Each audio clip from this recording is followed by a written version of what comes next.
is a 1970 Dodge Challenger. It's one of the most iconic, feared, and revered muscle cars that ever rolled out of Detroit.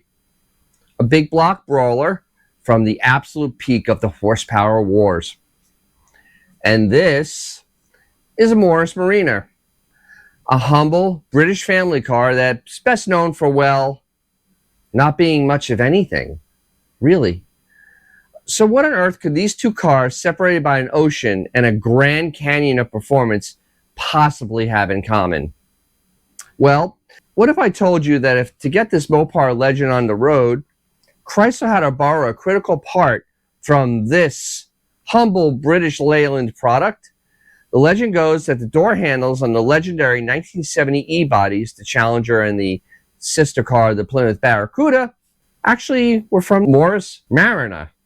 It's a bizarre story about a last-minute fix, but what if I told you the real story involves a third car? The underdog, the 1968 AMX, this thing right here, that some believe it was the true originator of this famous design.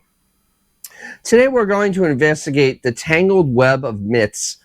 We'll look into the world of parts bin engineering, government red tape, and find the surprising truth about which legendary cars actually shared these unlikely parts.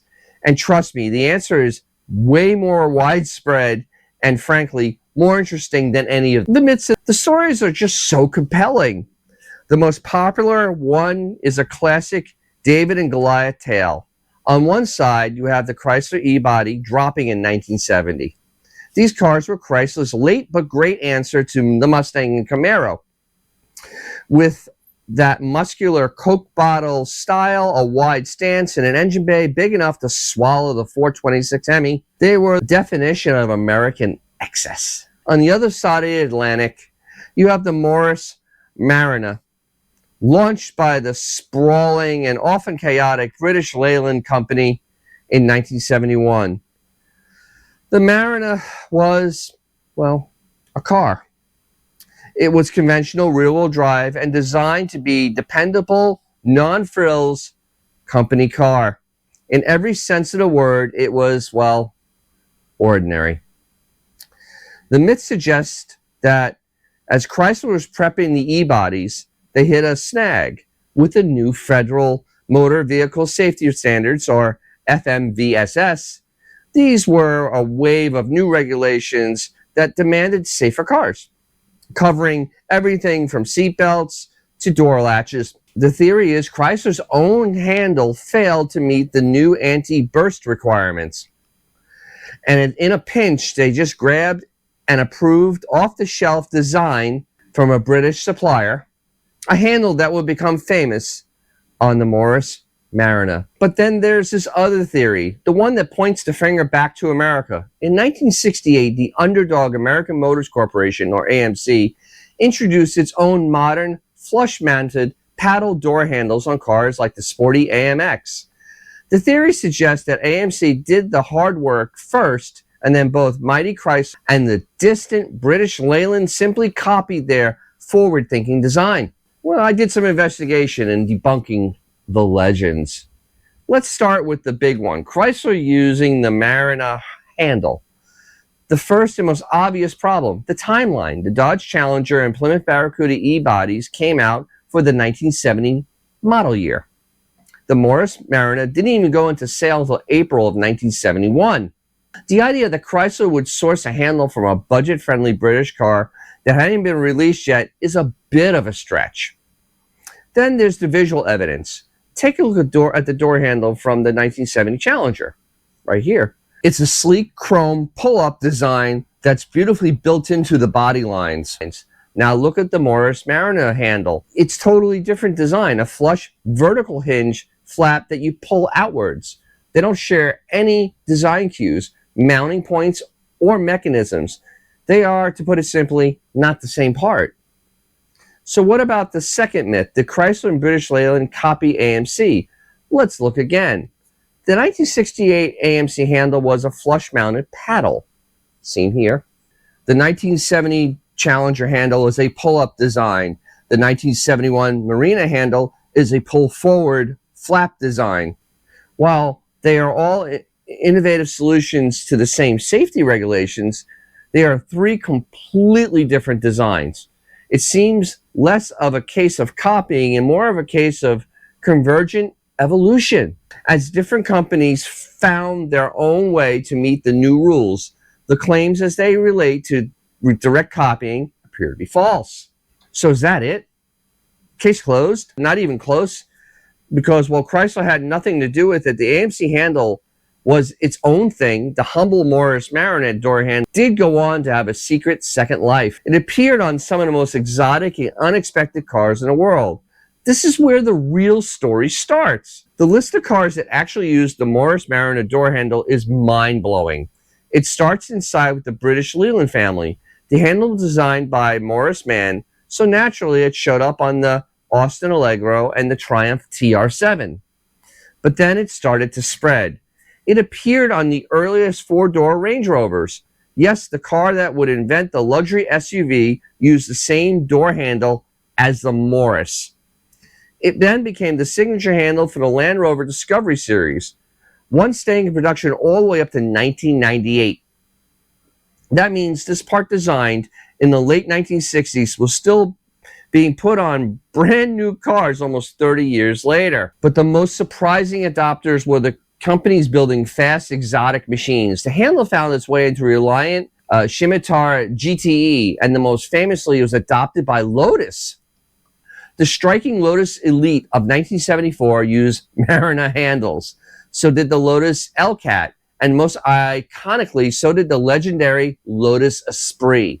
That's right, the supercar that famously turned into a submarine in the James Bond film could be opened with a part from a Morris Marina. This is one of the simple part became the key to unlocking a surprise number of dream cars. Now, it's an incredible piece of hidden history, and if you were enjoying these deep dives into strange connections in the car world, take a second and subscribe. We love busting myths and uncovering stories like this, and your support helps us keep digging. Now, the why.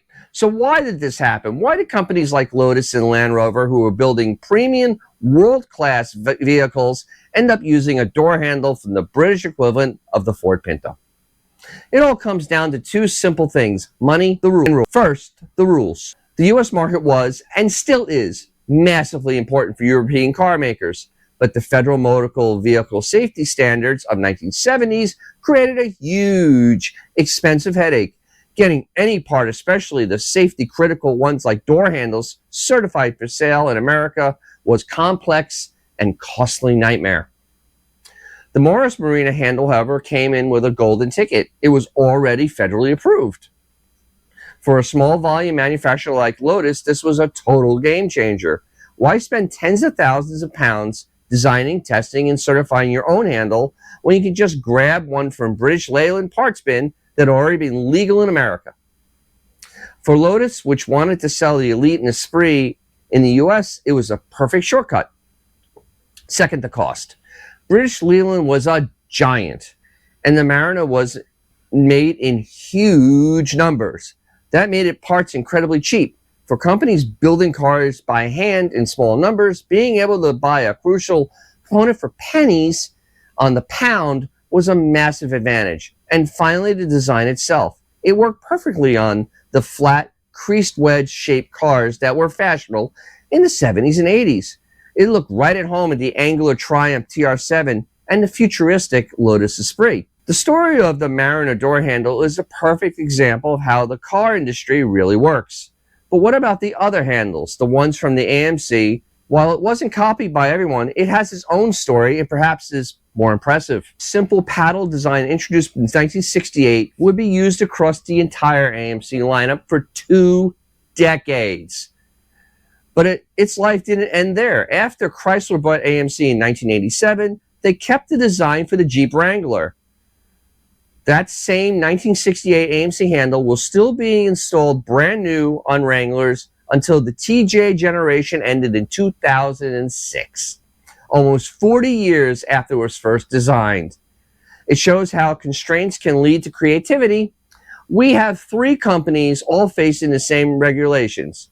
Chrysler created a beautiful bespoke handle that was perfect for the E-body, but largely tied to that one car.